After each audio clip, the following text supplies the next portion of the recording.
Hi, Jeremy Cordeaux in the Court of Public Opinion.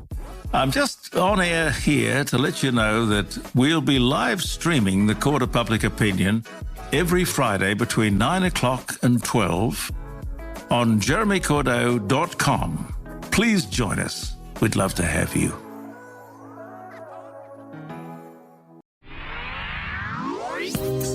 It's The In Show, Australia's only show dedicated to innovation from Adelaide, Australia and across the globe. Hello again, it's David Grice and Troy Sincock. This show's all about inspiration, innovators and entrepreneurs, startups, people up to big things. And if you have loved the stories on The In Show, make sure you resubscribe to The In Show on Apple Podcasts.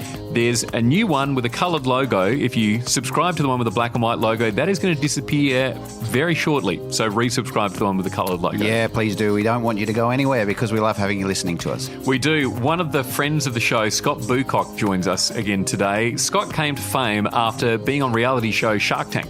Yeah, look, I mean, he came up with this concept about having a peg that you put on the clothesline to hang your clothes up, but having a hook on it because his wife had a dress that has those, those thin little straps on it. And he really wondered how basically what those loops were for in the first place.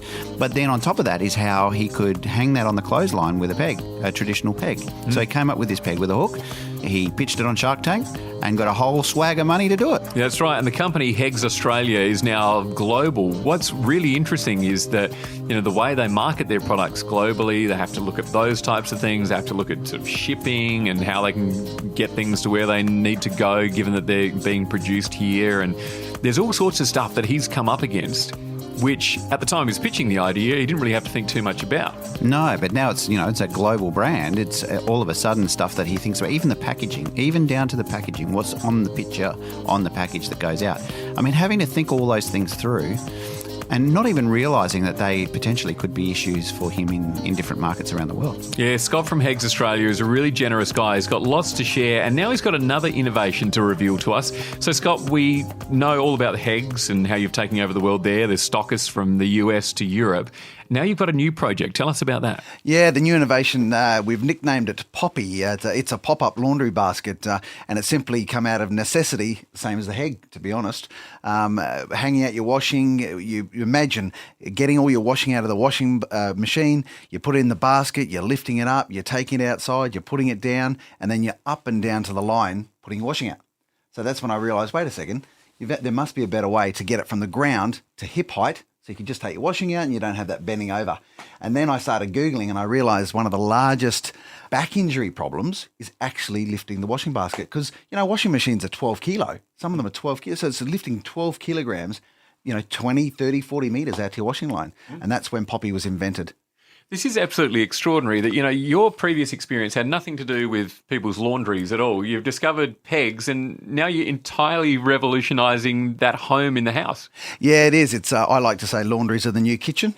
Everyone used to spend their money in kitchens and now they're spending their money in laundries. They just want to make them better and better. And it's one of those things that every time you use something, you go, there must be a better way. And there usually is.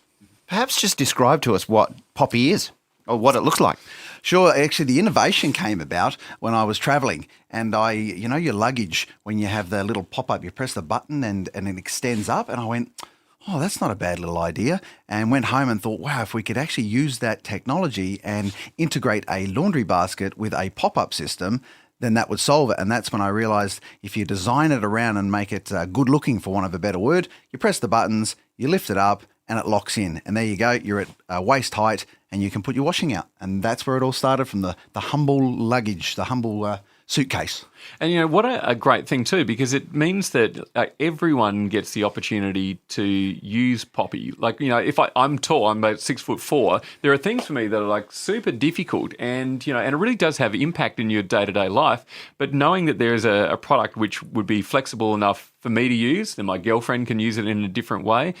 Do you see that being sort of commonplace in the world of innovation, looking at things that can be pivoted in such a way that the application exists for all sorts of people in all environments? Well, it does. And if I asked you now, if you had a basket where you could wash your dog, you could have some beers on the veranda, if there's a rolling system you could just roll out, Your answer probably is no. So the extension of Poppi will be a solid basket that you can just swap it out with your laundry basket and put your solid basket in. So it's actually the trolley system is the innovation. The trolley system is the mechanism.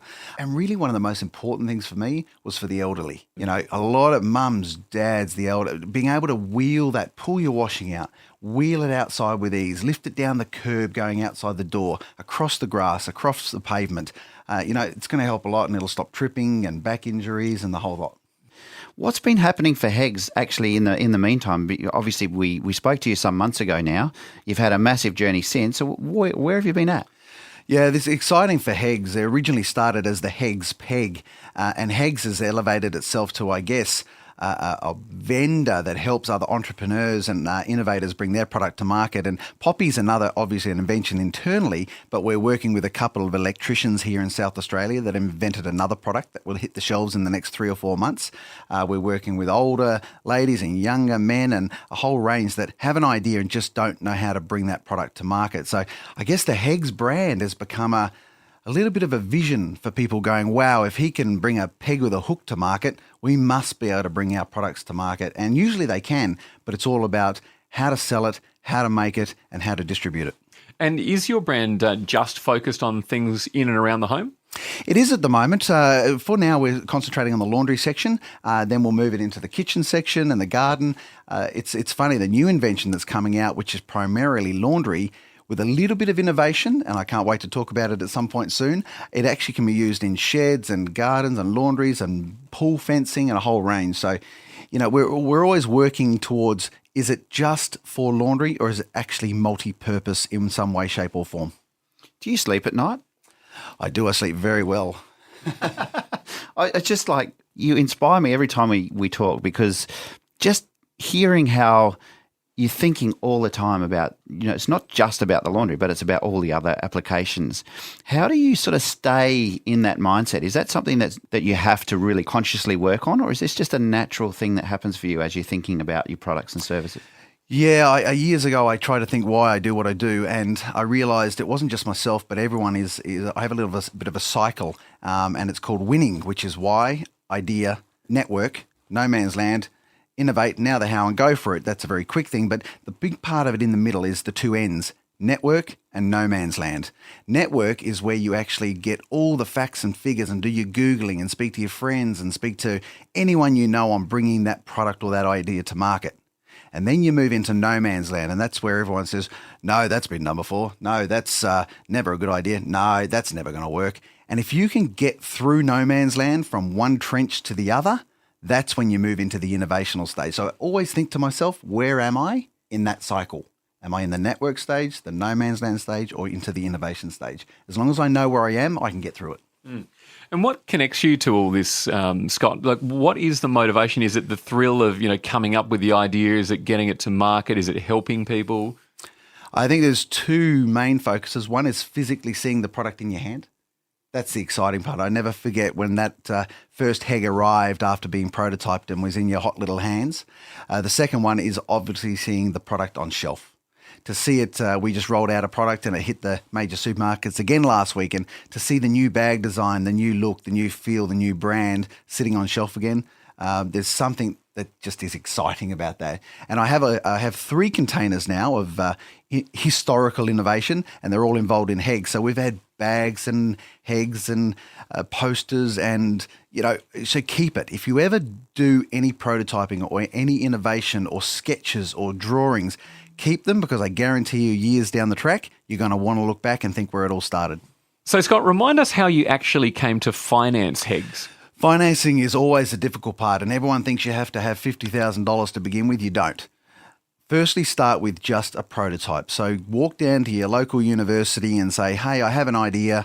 Could I just get a 3D printed prototype? Spend the $30, $50, and then next time make it better and better. And then you're going to have to do a website, and then you're going to have to do a marketing. So I guess for me, it was spending little bits at a time, and then eventually going, hey, I've got a product now, I've got a business now. And then I went out to investment. And of course, that was involving Shark Tank at that point, saying, okay, we're now into the hundreds of thousands. We need someone to back it.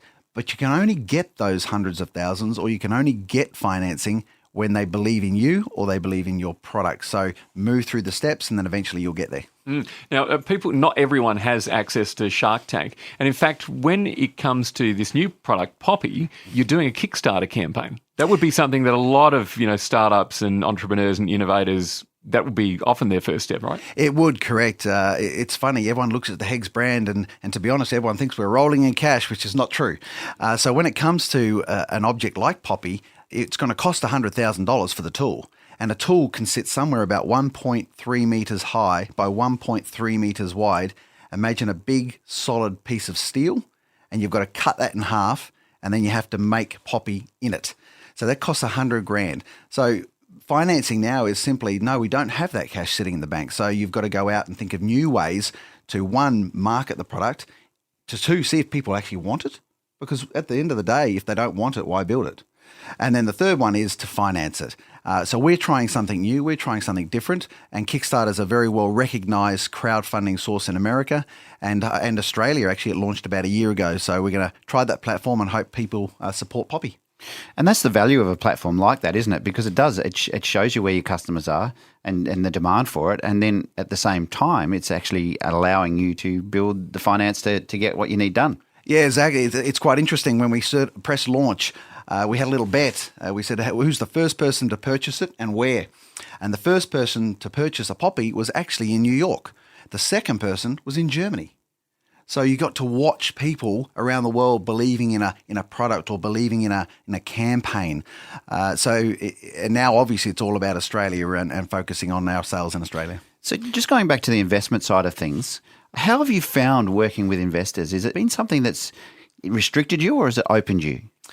There's two sets of investors. There's the shareholders who want equity in your company, and there's investors that want to be paid a return. They're really the only two things. So you've got to really think, do you want to give away part of your company and why? Or do you just want money and you're happy to pay interest back and eventually they go away and you get to keep that percentage? We have 50-50 in HEGS. We have shareholders and we have investors. I don't think we'll ever, when I first started, someone said to me, goes, when you get your next investment, it won't be your last investment.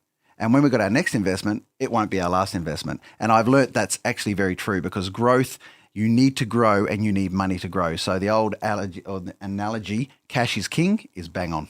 I can only imagine that sometimes investors could potentially be pulling you back depending on the amount of say or sway they have with what you're doing. How have you found that process? Is it been something that's easy or is it just, that constant, I've got to work on my relationships with my investors and, it's that constant grind to make sure that everyone's happy? Yeah, you probably won't get an investor unless, one, they like you, or two, they're going to get a return. They're the two things that people focus on. Quite often investors invest because they have cash spare.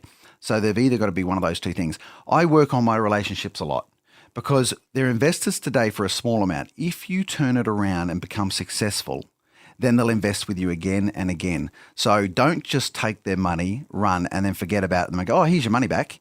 They actually will back you and continue to back you business after business, product after product, as long as you are the nice person, you do the right thing, you work hard, and you obviously give their money back at some point in time.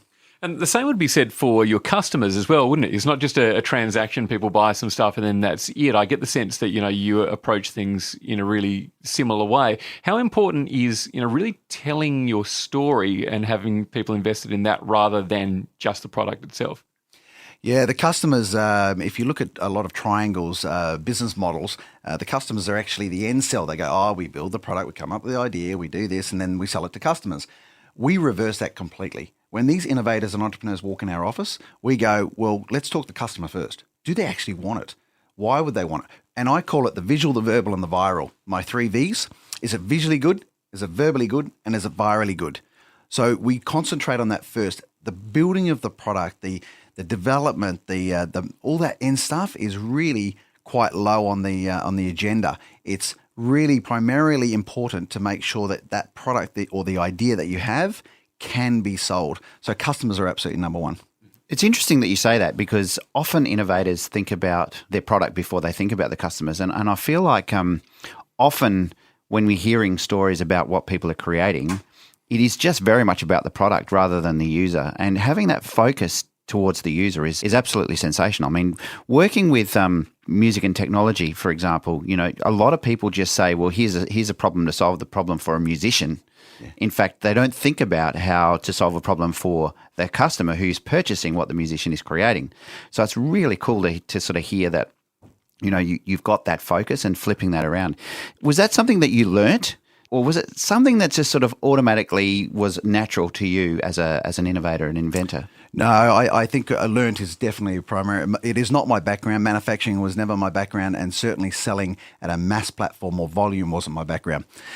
And it's funny because even 4 years later in HEGS world, we get people come in and they go, oh, I've got this great product and I've designed this awesome box and here it is. It's this big and this long. And I go, wait a second, there's two sets of customers. There's the customer that buys the product, and then there's the buyer that puts it on the shelf for the customer to buy the product. So I would look at it and go, uh-oh, we have a problem. It's too long. It's too tall. You're shipping too much air. It's too fat. It doesn't fit on a clip strip. The shelf is only 60 centimeters deep. So there's the buyer really that is primarily the first person that you got to talk to say, does it fit? Is it the right size? Is it the right color? Does it hang? And then, of course, you go, when somebody's walking past, are you going to stop them in their tracks and go, I want one of them? So there's two sets of customers, and a lot of people don't realize that. They come in with a product finished, and then I go, hey, we can't sell that. It's the wrong size. That's really interesting. I'm really interested in your journey, in terms of, you said that you had no experience in manufacturing and especially just on a local level, let alone the fact that you now are at the helm of a global company. Well, what have you put in place to help you sort of get to the level of being a global CEO as opposed to just somebody who's making something locally?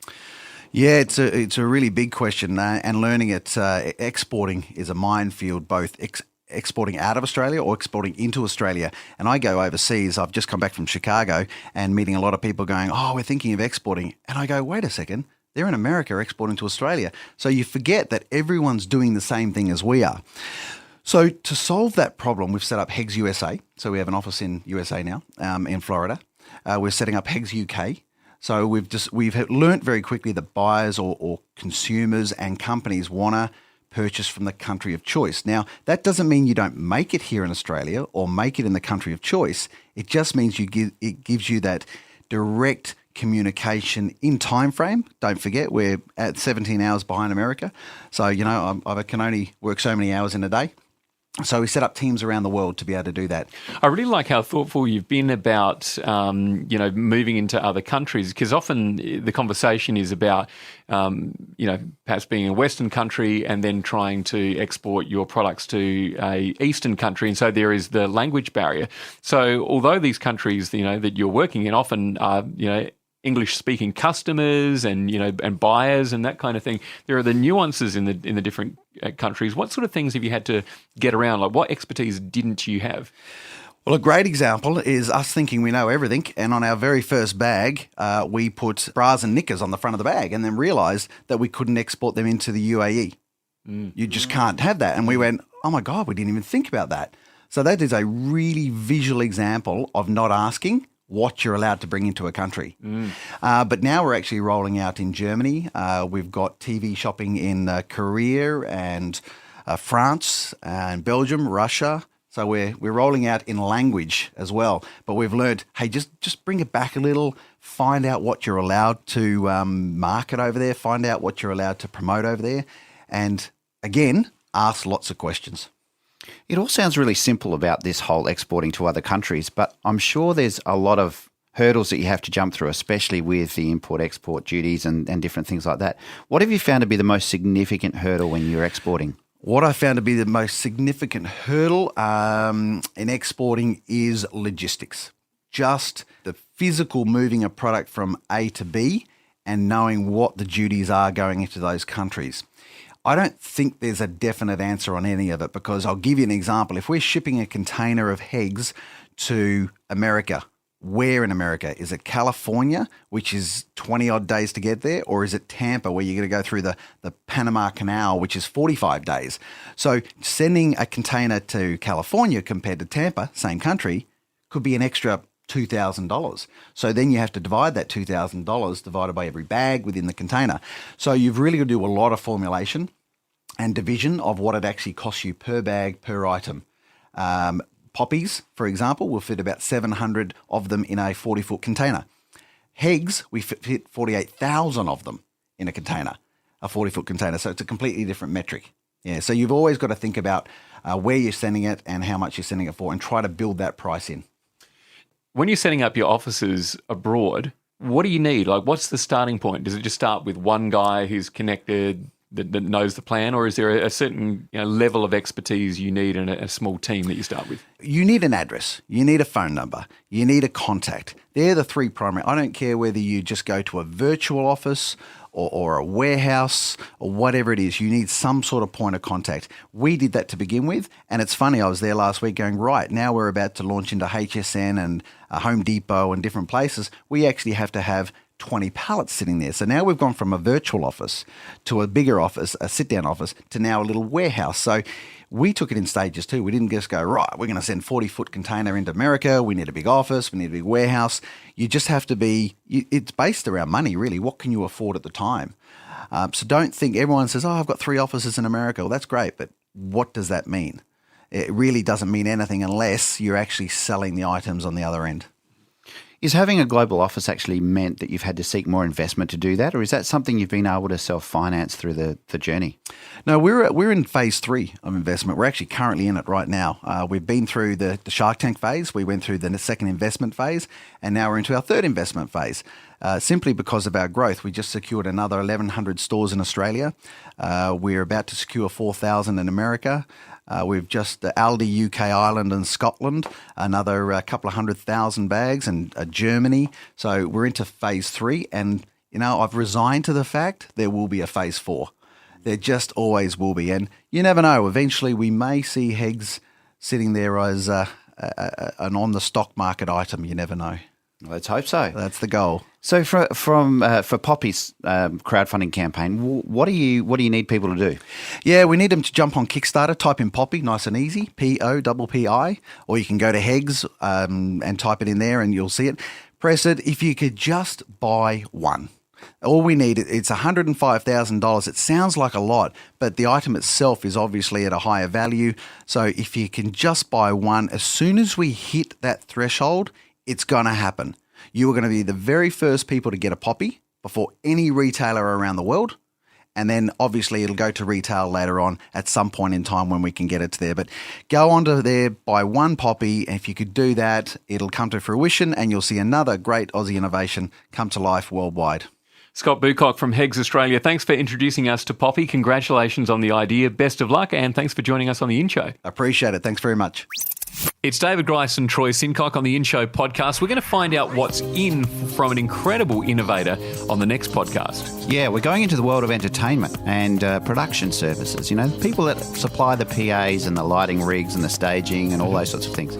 You wouldn't believe the amount of innovation that's going on in that space right now. Yeah, well, there's a lot of heavy lifting, isn't there? But, what people are doing with, festivals and that kind of stuff, it's really just not enough to have someone with a guitar on a stage with thousands of people in front of them anymore. Like, people are looking for experiences, aren't they? They really are. And also with the technology that's available to us today, we're all looking for a more interactive way to go and experience live music or a theatre show or whatever.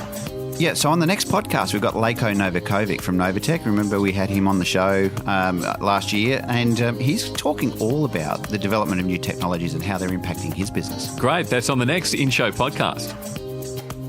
The In Show Interview. Subscribe to the In Show podcast on iTunes. A Dave and the Beanstalk production.